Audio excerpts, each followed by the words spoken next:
Salut les mecs! Alors aujourd'hui on va parler de l'univers de Harry Potter, particulièrement du sorcier le plus faible, le plus lâche et le plus pathétique de cet univers, ou pas tant que ça en fait, puisqu'il s'agira ni plus ni moins de Peter Pettigrew. Et oui, parce que malgré ce que tout le monde semble penser sur le personnage, eh bien Peter pourrait bien être l'un des sorciers les plus sous-estimés de la saga, et justement on va en parler lors de cette vidéo, puisque peut-être que certains d'entre vous seront surpris d'apprendre que ce personnage, souvent perçu comme un véritable schlag, un simple lâche, le pire des 4 maraudeurs, cache en réalité des compétences magiques étonnantes, ainsi qu'une ruse, on va le dire, redoutable. Alors, c'est là où on se pose la question, pourquoi un sorcier que tout le monde juge faible pourrait être considéré par certains, dont moi, comme en réalité le mec le plus vénère de l'univers d'Harry Potter? Bah justement, nous allons explorer comment Peter, malgré son apparence de fils de traître, a démontré des capacités magiques impressionnantes tout au long de la saga, et une intelligence stratégique vraiment hors norme, qui ont joué des rôles cruciaux dans l'histoire d'Harry Potter. Alors, sans plus attendre, c'est parti.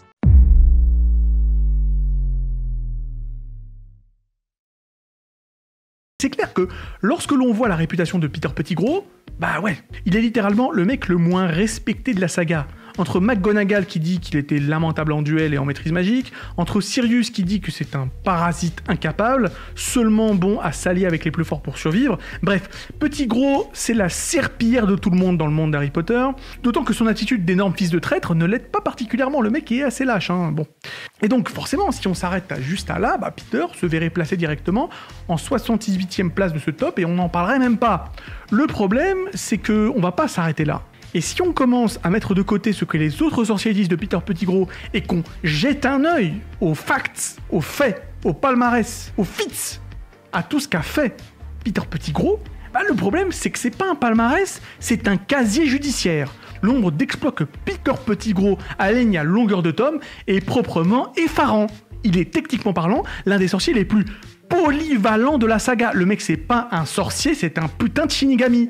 Pour commencer, Peter a contribué à la conception de la carte du maraudeur, en plus d'être devenu un animagus, voilà, à l'âge de 14 ans, alors que c'est impossible pour 99% des sorciers adultes, au nez et à la barbe de Dumbledore par-dessus le marché.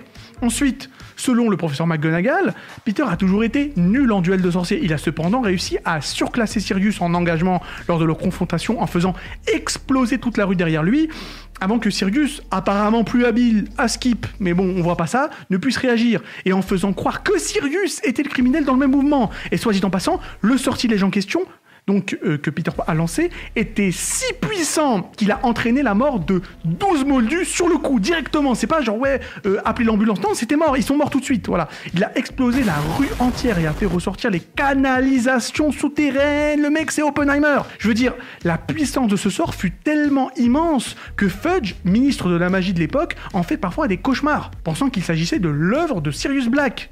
Plus tard, il maîtrisera Bertha Jenkins, une sorcière du ministère, et la forcera à donner des informations pour l'aider à faire renaître Voldemort. Avec Barty Croupton Jr., il réussira à balayer Maugret, il le piège dans une malle magique afin que Barty puisse se faire passer pour lui, et même les capacités de déduction de Peter, c'est un truc de ouf. C'est Peter Pettigrew, c'est Light Yagami, le mec, j'ai pas compris, c'est détective Conan, parce qu'il a déduit directement, hein, voilà, sans rien du tout, juste en voyant la maison des Potter défoncée, il a tout de suite conclu que Voldemort était mort, ou en tout cas que Voldemort avait plus ou moins disparu, voilà, directement.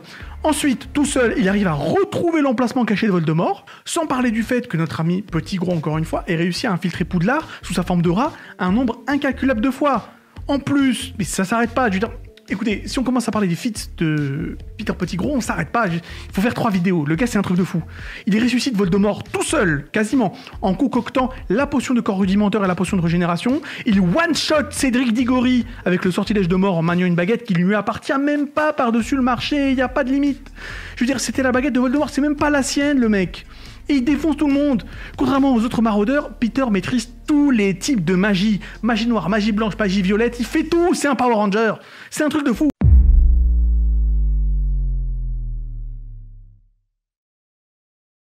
Bon alors, maintenant, parlons un peu de la question qui fâche, c'est-à-dire du classement de Peter parmi, effectivement, les 4 maraudeurs, c'est-à-dire, bon bah, James, Sirius, Remus et forcément lui-même, Peter Pettigrew. Bon, vous me voyez venir, je vais affirmer effectivement que Peter est le meilleur des 4, mais là, bon, c'est à ce moment-là également que 3/4, si ce n'est plus, du fandom Harry Potter vient pour m'attraper par le callback.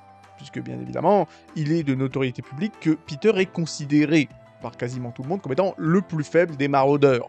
Et pour cause, puisque James Potter était considéré comme étant un excellent duelliste, un joueur de Quidditch talentueux, très courageux avec un leadership incontestable. Mais bon, voilà, encore une fois, ses compétences étaient principalement centrées sur des sorts de métamorphose. D'ailleurs, il avait une baguette spécialisée dans la métamorphose. Bon, c'était pas un Aurore, mais il aurait pu le devenir, et c'était un membre émérite de l'Ordre du Phénix.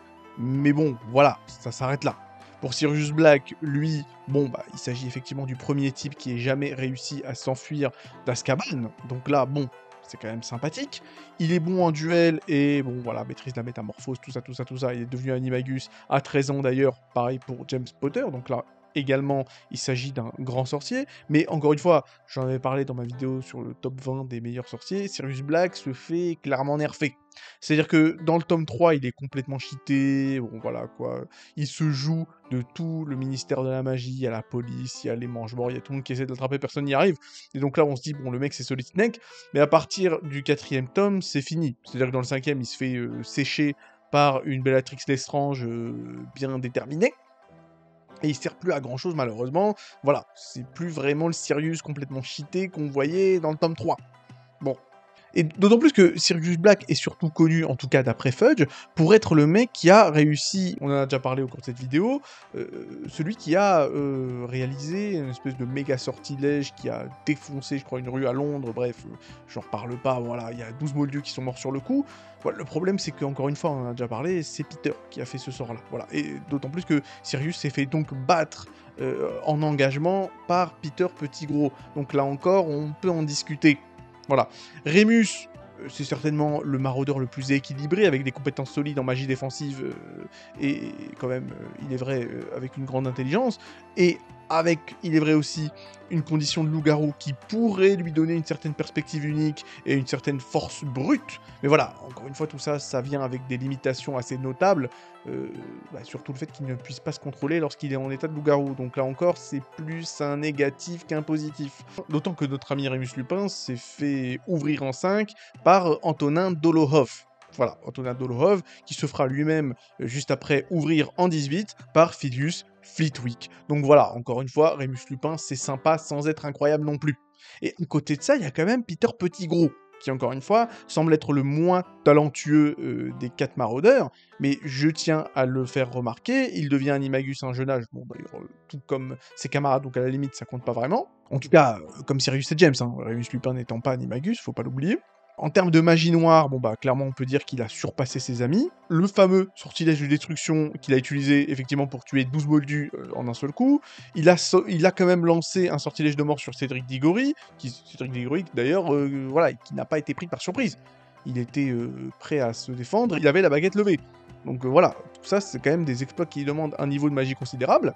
Peter, qui donc utilise le sortilège d'Avada Kedavra très facilement et avec une baguette qui ne lui appartient même pas, je l'ai déjà dit, la baguette de Voldemort. Voilà, je tiens quand même à faire rappeler à certains d'entre vous que sortir un Avada Kedavra, c'est pas facile. Voilà, parce que j'en avais parlé dans certaines de mes vidéos par rapport à ça, et on m'avait pris par le callback, d'ailleurs, pour une raison qui m'échappe encore. On m'avait dit que non, tout le monde peut sortir le sortilège d'Avada Kedavra, il faut juste vouloir tuer. Bah non, en fait, non, c'est faux. C'est le sortilège de Doloris qui fonctionne comme ça, c'est-à-dire que le sortilège de Doloris ne fonctionne que si on a envie de faire souffrir. Là-dessus, il n'y a pas de souci. Par contre, le sortilège d'Avada Kedavra est intrinsèquement lié à la capacité magique du mec qui veut utiliser le sort. Ça a été dit verbatim par Misty Crompton Junior dans le tome 4 sous la forme de Maugret. En fait, il le dit. C'est une question de puissance magique. Si vous n'avez pas assez de puissance magique, vous ne pouvez pas utiliser ce sort. Et il a dit effectivement que toutes les personnes dans la classe, c'est-à-dire quand il explique effectivement ces 3 sortilèges impardonnables à cette classe, si tous sortaient leur baguette et essayaient d'utiliser un Avada Kedavra contre lui, bah dans le pire des cas, il aurait eu un saignement de nez. C'est pour dire à quel point c'est important d'avoir une grosse puissance magique. Et le fait que Peter Pettigrew arrive à sortir des Avada Kedavra alors qu'il a même pas sa propre baguette, ça veut bien dire que le mec, il en a quand même dans le pantalon. Moi, je suis vraiment désolé. Peter a vraiment a vraiment des compétences extrêmement variées, que ce soit magie norme, magie standard, magie noire, ce que vous voulez, transformation, métamorphose. Le mec est super well-rounded, comme diraient les Américains, et là-dessus on peut pas l'avoir. Et je pense très honnêtement qu'il est le meilleur des 4 maraudeurs. Voilà, moi je suis vraiment désolé, je sais que ce sont pas des choses qui se disent, mais c'est pourtant une chose que je vais dire tout de suite, et que d'ailleurs que j'ai déjà dit.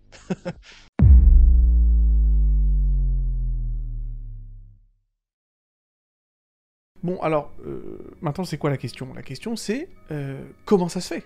Comment ça se fait que Peter soit complètement craqué sans que personne, effectivement, dans l'univers d'Harry Potter, se pose 2 minutes pour dire « Attends, mais est-ce qu'il est normal que Peter Pettigrew, ce soit un Saiyan à un moment donné, c'est quoi ce mec ?» Si vous voulez mon avis, je pense que J.K. Rowling ne se soit pas rendu compte de ça, en fait. Qu'elle était en train de faire de Pettigrew le mec le plus vénère de son univers. En fait, je pense qu'elle avait juste besoin d'un gars qui soit toujours là, tu sais, pour aider Voldemort. Le mec est là pour essayer de coller un peu les petits bouts de scénario pour faire en sorte, oui, alors Voldemort est revenu, oui, mais c'est parce que Peter Pettigrew était là pour l'aider. Voilà. Oui, Cédric Diggory-Moore, non, il était là, notre ami Pettigrew. Dès qu'il y a besoin, effectivement, d'une explication par rapport à Voldemort, par rapport à sa résurrection, par rapport à je ne sais quoi, Peter Pettigrew est là. Voilà. Ce qui fait que, de manière un peu machinale, de manière un peu automatique et sans même qu'on le veuille vraiment, bah à la fin, Peter Pettigrew, le gars, bah il additionne les feats, il additionne les exploits, il additionne les trucs de fou. À la fin, tu te retrouves avec un sorcier qui est complètement inarrêtable, en fait. C'est ça. Et je pense que J.K. Rowling ne s'en est pas rendu compte, tout simplement. Elle s'est pas rendu compte que le mec le plus compétent de son univers, bah, c'est finalement bah, le pire, quoi. Le rat. C'est l'homme rat, j'ai envie de dire. Voilà, c'est le roi des rats.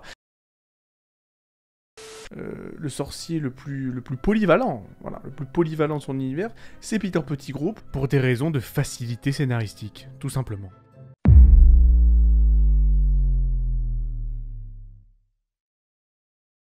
Alors voilà, la vidéo est terminée en espérant qu'elle vous ait plu. N'oubliez pas de vous abonner pour encourager la chaîne. Et si vous voulez, effectivement, voilà, d'aventure, me soutenir davantage, jetez un œil à nos t-shirts et mugs disponibles dans la boutique. Vous pouvez aussi, effectivement, faire un petit don via PayPal afin de soutenir financièrement la chaîne, car elle en a grand besoin. Voilà, petit coup de Patreon, petit coup de PDF si vous voulez, effectivement, vous jeter dans l'aventure YouTube. Bref, quoi qu'il en soit, prenez soin de vous et à la prochaine.